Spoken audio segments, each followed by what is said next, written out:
Saitama was casually running on the surface water of the ocean, while Monica Rambeau, aka Photon, and Carol Danvers, aka Captain Marvel, flew on his left and on his right. This was a way of them having conversation, but it was also a way of testing Saitama and his powers. Saitama was able to run effortlessly on the surface of the water, being able to keep up with the two heroines as they flew. So, you knew Captain Marvel 5 years ago, huh? You were the person he saved in his fight against Nitro, Saitama asked. Yeah, that's the gist of it, Carol said. He gave me his power, and apparently he did the same to you? I don't think that's necessarily the case, though, Monica would say. I mean, if we're talking about the same Captain Marvel, the first Captain Marvel, who gave both of you power, how come your powers turned out so differently? Yeah, what was it like for you? Well, it felt like a spark. Funny, I felt the same. Like a burning fire that was raging in your bones. That's how it felt for me, although the feeling didn't last long. Before I knew it, I had the powers to fly, super strength, super speed. I could absorb and shoot off energy at will. Wait, you can do all that? Saitama asked. Yeah, and apparently you can't. You can't absorb energy, you can't fly. All you have is just your strength. I know, it's kind of funny. Maybe he gave us both different powers. Wait a second, Monica would ask. You said that Captain Marvel died soon after he gave you the power, right, Saitama? Well, yeah, if you can even call it power. It wasn't like I manifested anything overnight like Carol did. I was no different than I was before, but I just felt this innate drive within me to get better. That's why I started training as hard as I did for 3 years, and that's how I was able to build my strength. I see. Monica was already trying to formulate a theory. This was just the sort of thing that was up her alley. Studying superheroes, supervillains, powers, things of that nature. This is where being a bookworm paid off. From what I've been able to deduce from the both of you, if I had to guess, Carol, Captain Marvel probably gave you most of his power soon after the fight, after when he first got diagnosed? Yeah, that was around the time. He said that it probably wasn't going to do him much good, so he ended up giving me his power. He ended up keeping a little of it seems. That's probably the mistake. He knew that with his cancer, he wasn't sure how long he'd have left to live. His powers were probably keeping him alive, but also hurting him all the same. He probably tried to give you as much of it as you could handle all at once, but ended up keeping just a sliver of it for himself. And then that's when he met Saitama, and he gave what was left of his powers to you. Is that right? But how come we turned out so different? Well, like you said, he gave out your powers disproportionately. But that also leads me to wonder something else. Carol, Monica would ask as they continued in their conversation. Have you ever actually, trained? Like, serious training? What are you talking about? I trained how to use my powers. Yeah, but have you trained to get stronger? Like condition training, anything like that? It's kind of hard when every weight I try to lift feels like a feather. I mean, honestly, when my power finally awoke, I felt as strong as I could ever possibly be. I mean, sure, there's S-class heroes whenever I come across them. They're probably a bit stronger than I am, so I have that to scale to. What if you haven't reached your full potential? My full potential? You both received power from Captain Marvel, even if disproportionately. And yet, and don't get mad at me for saying this, Saitama is stronger than you. Yeah, you didn't need to say it, Carol would say as she rolled her eyes a little bit at that statement, although even she would have to admit that Monica was right. Exactly. Despite all of that, somehow, Saitama's been able to surpass you. I don't think that was by chance. You don't think so? Saitama said. No.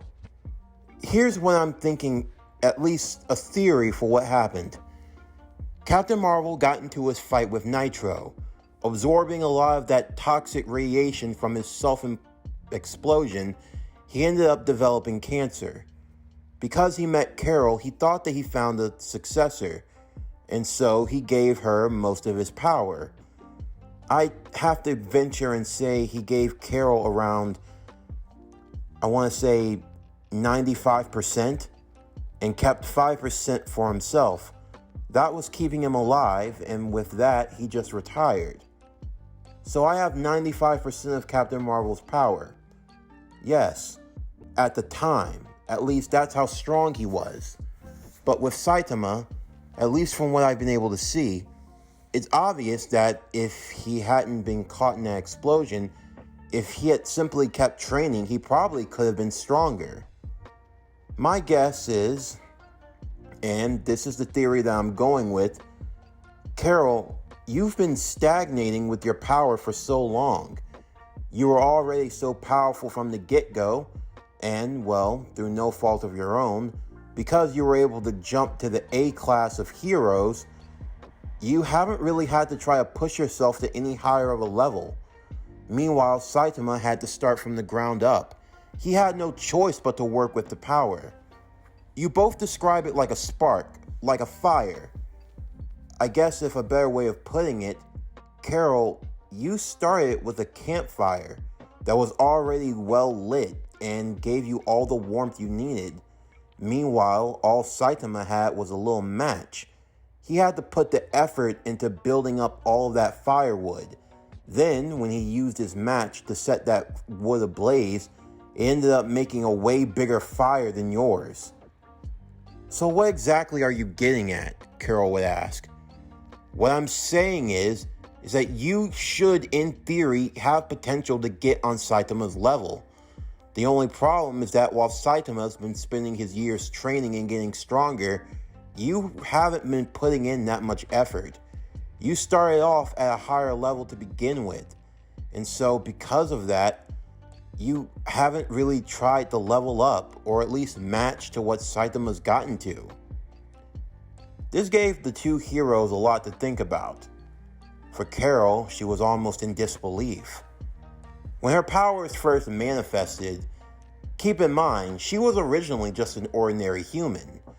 To go from a 0 to 95% of what Captain Marvel was at that point in time when he gave her the power, she thought that she had all the strength she'd ever need to have, that she couldn't get any more powerful. Because of that thinking, because of that mindset, and because of all of the early success that she had in her hero career, you could say that, in a way, she handicapped herself. She put her own limits on how far she could go with her strength, because she genuinely didn't think that she could get any better. Meanwhile, for Saitama, through unconscious effort, he just trained what little of the power he had inside of him. He worked it out like a muscle, worked overtime, worked himself to the point of going bald.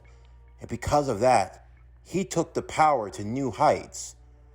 While Carol got most of the more flashier powers on top of the super strength, like energy absorption and the ability of flight, Saitama, all he had was just pure power.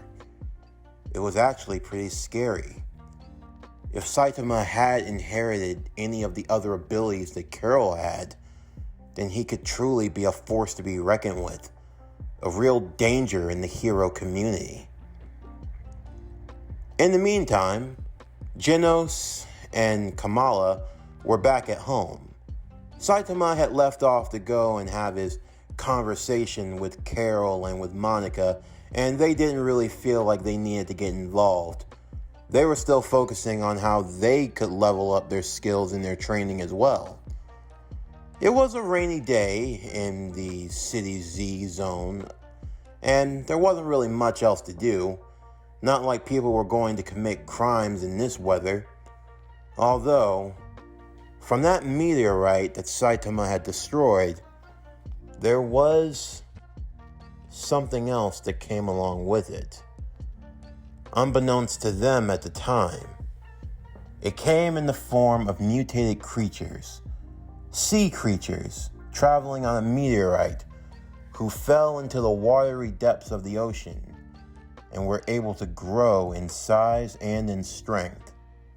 Among them all, the king of these alien sea creatures, a being known only as Sea King, emerged from the waters with his forces, ready to lay waste to the surface dwellers.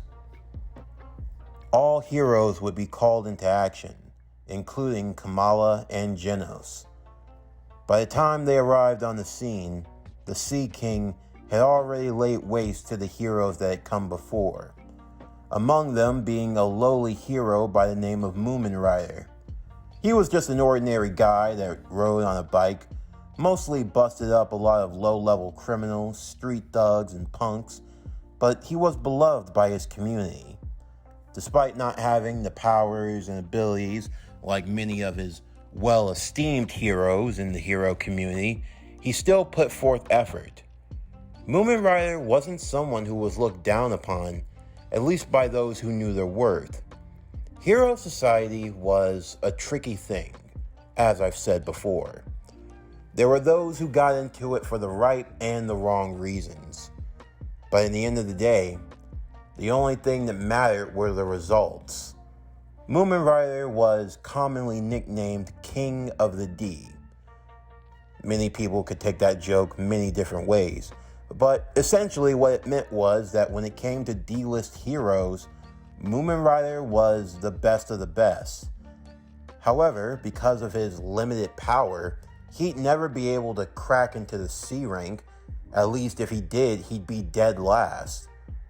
Keep in mind, even through this hero structure, at every level from the S class to the D class, being at the top of your class is no easy feat. Top of the C class, B class, A class, S class especially. But while D class was normally looked down upon, even being at the top of the D class warrant you some merit. It meant that you weren't a scrub. After all, if it weren't for all these superpowered beings, if everyone was on an even playing field, D class would have a lot more merit. Oftentimes, D class heroes were helping out with things such as community service or helping with sanitation, cleaning, things like neighborhood watch, helping crossing guards, old ladies crossing the street, all that good stuff. You could say they were the Good Samaritans of the Hero Association, the cleanup crew. Even Kamala's parents, who served in the D class of heroes, were well esteemed, and they were ranked somewhere in the mid-30s. All in all, everyone had their role to play, and Moomin Rider was their example. He was the person who the D-class heroes looked up to more than anything else. He was inspiration for what a person could be. And for Moomin, when he found himself confronted by the Sea King, who was attempting to attack a group of civilians who were huddled away, he stood his ground in protest against the monstrous Sea King. Despite not having the strength to be able to beat him, the man continued to get back up over and over and over. He yelled out to his heart's content, hoping that he could buy the people time to escape at least. Sea King was amused. "You are a perplexing creature.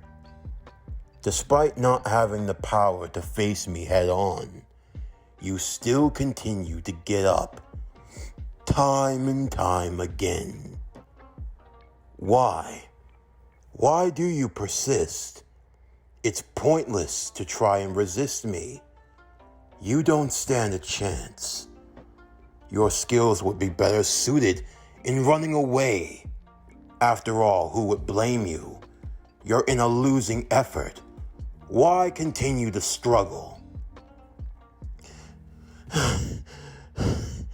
Because if I don't do it, who will? Sometimes it's not about getting into a fight knowing that you can win it. Where's the fun in that? Moomin Rider, you don't have to keep fighting. The people of the crowd would yell to the hero. You've done more than enough. You can stop. You all have to get out of here. It's not safe. I'll buy you as much time as I can. Ugh. You are truly respectable. I ran into many beings more powerful than you, who did not have even the ounce of heart that you possess. Because of that, I will ask you, what is your name? I am Moomin Rider, the bicycle hero. Well, Moomin Rider, I will remember you, and I will grant you a swift and painless death. Prepare yourself. As Sea King readied his clash at Moomin Rider, more so of a slaughter, he would be stopped at the last moment as Genos would kick him in the face, kicking him right into Kamala, who grew both of her giant fists and grabbed hold of a light post. Here comes the ball, and now the marvelous swing! Swinging her arms like a baseball player trying to hit a home run, she smacked right into the face of Sea King, sending him back a few blocks. You're all right now, Genos would say. We are here to assist. More heroes! Moomin Rider would be helped to his feet. Please, help him evacuate. It's the rookies. You're a Moomin Rider, top D-class hero, Genos said. You were able to stall him long enough for us to arrive. You have our appreciation. You can stand down now. Me and Miss Marvel will take it from here. Understood. Knock him dead, kid. Roger. Kamala. Yeah, I'm ready. Sea King would get back to his feet, a wicked grin appearing on his face. Not bad. So, more fighters have appeared. And I see that you aren't cowards or weaklings. It's obvious. I have been given a gift, a chance to truly test my mettle. This is your one and only warning, Genos said as he held up his arm, ready to fire off a powerful blast of energy. This is your only chance to turn away, villain. Stand down or be eviscerated. That I cannot do, surface dweller. It is only right that those at the top of the food chain will take over and be the next step in evolution of this planet. I will be the one to flood all the surface of the earth, covering every inch of it with pure water.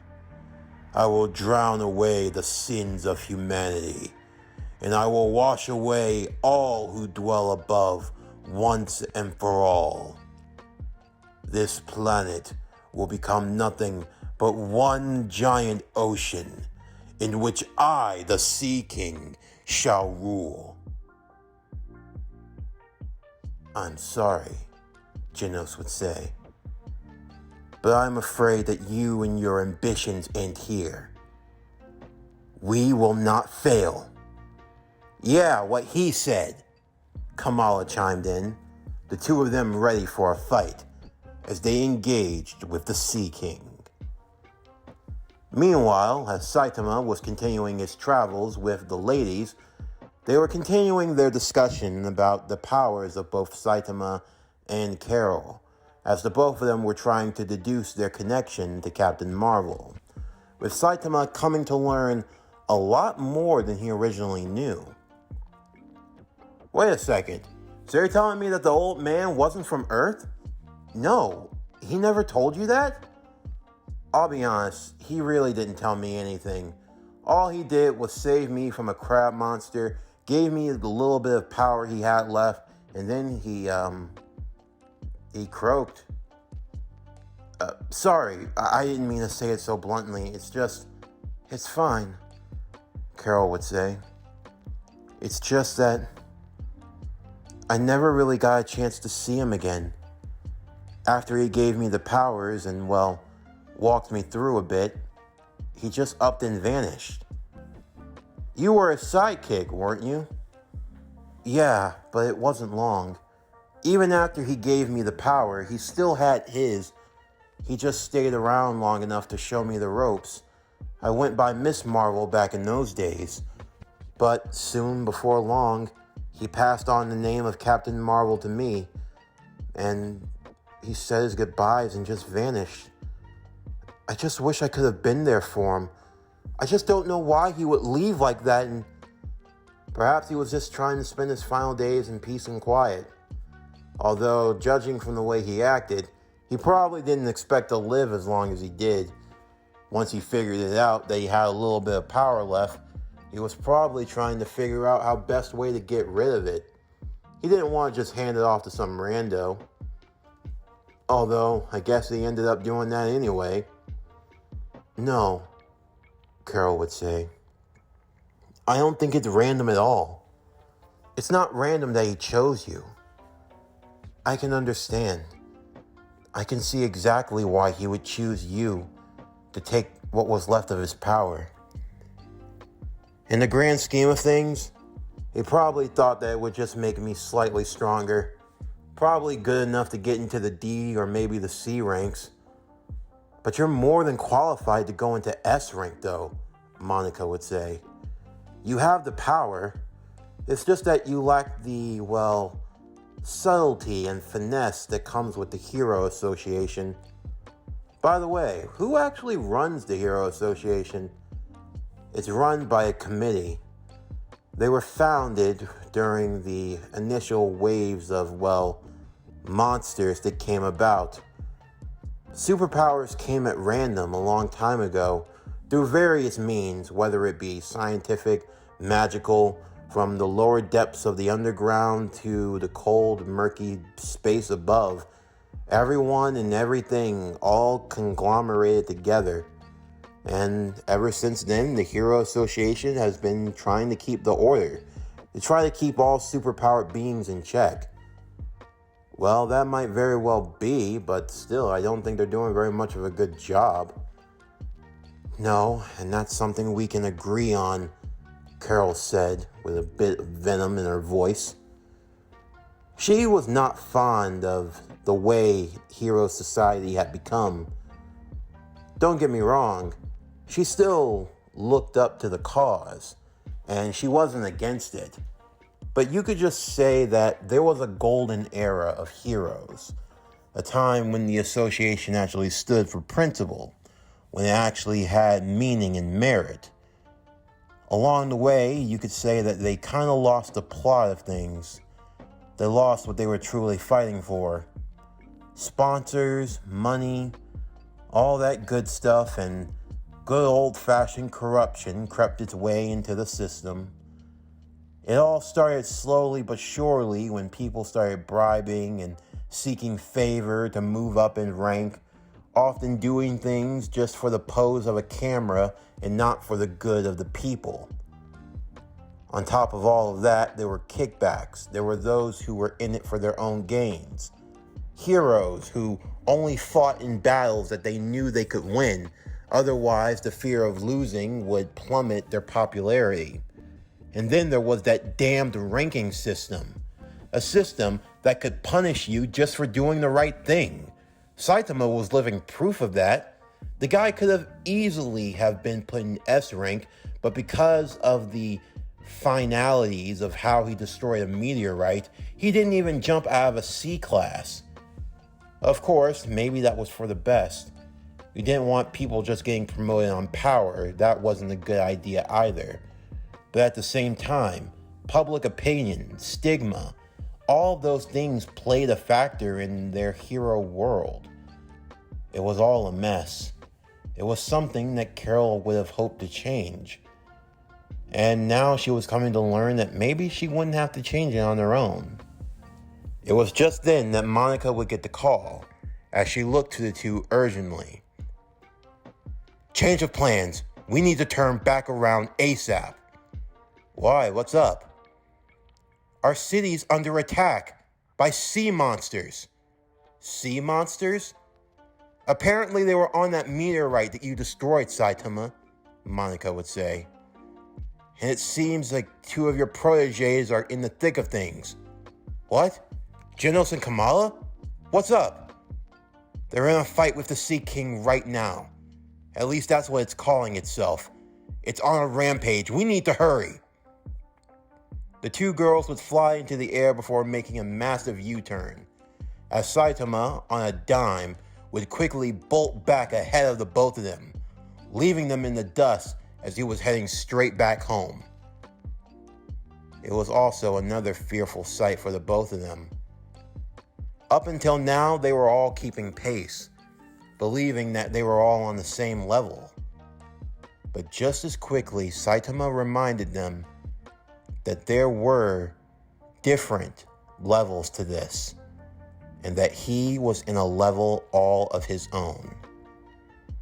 Meanwhile, a battered and beaten Genos and Kamala stood up ready to fight, as the Sea King had transformed into his true state. I must give you credit for being able to push me this far. However, this is where it ends. As long as we are still standing, it's not over. Kamala, you'll need to evacuate. I'll use my self-destruction. If I can't beat him in this next flurry, I'll just take him with... No, you're not doing that. We're going to take him down, and we'll do it together. Kamala's body would start to glow, and so too would her eyes. Off in the distance, Saitama could sense this faint power starting to take hold. It was strong. The power he felt back then. Kamala, is that you? Saitama would hurry, with not a moment to lose.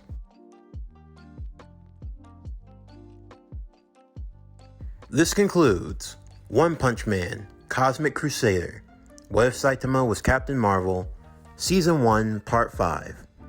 As always, if you enjoyed today's video and everything else that we have to offer, then please don't forget to like, comment, subscribe, share, and hit that bell for post notifications so you can stay up to date on everything that is Power Core Productions and Podcastings that's to come out now and in the future. Stay tuned Monday as we'll continue with One Punch Man Cosmic Crusader, What If Saitama Was Captain Marvel, Season 1, Part 6. But that's going to do it for the end of today's video. I'm Javon Harrington with Power Core Productions and Podcastings, signing off, and I'll see you next time.